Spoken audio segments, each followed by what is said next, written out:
Star City Resort.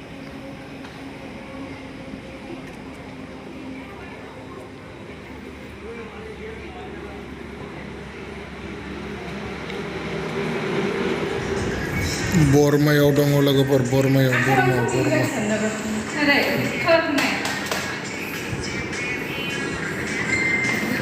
Gila santal dong punya ada ini. Ada botol di botol. Ini kan? Iya belum sih.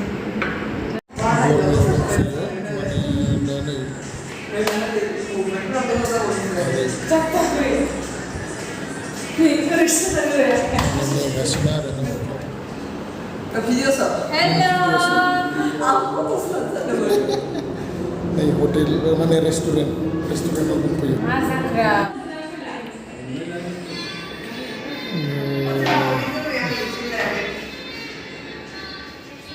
Mana bukan itu?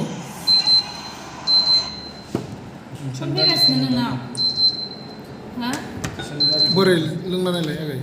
Karis, singsaran ini nih. Berai, muzang. Nih. Manis tu. Pes ni ang cilan zapi raki boleh ke ber. Ni sana ni boleh. Muzang nak? Ya.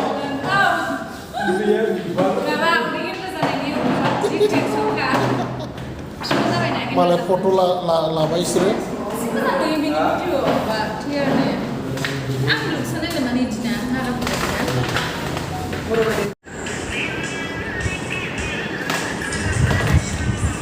Yes, menulis kemudian secara asisten.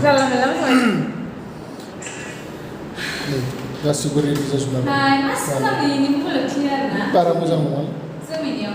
Ini di sana masih Dede, kalau dede. Sanse. Ini tu kan nomor desa mai. Kamu orang lalu macam mana? Itu kasih. So finally, veg fried rice, coffee, and chingan soup dengan baki benese. Uttam, zada, thangse, lezat apa? Apa yang bawa tunjuk poskan dia? Terus, Dia nak mana ada? dia. Ada kan saya bawa orang kan?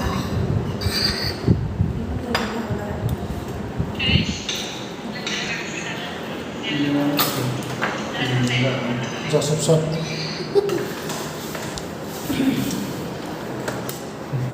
Khlmbai.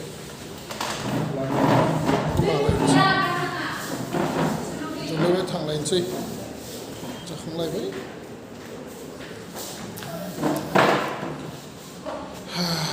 First time ada lah.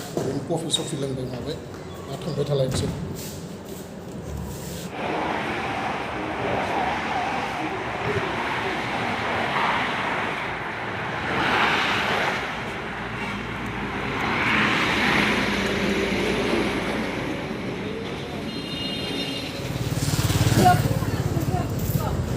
Kawin kacondong Star City Resort logofor. Yang sepi dengan. Dan zoom kami terbaik. Zoom proses kami. Sebab prosesnya seperti dalam pada ini. Seperti baju seperti itu tersegar. Jumbo khlmbai dan sih ini nama siapa sih itu yang mudah kadang nalai ibu bisa kan ini jumpa saya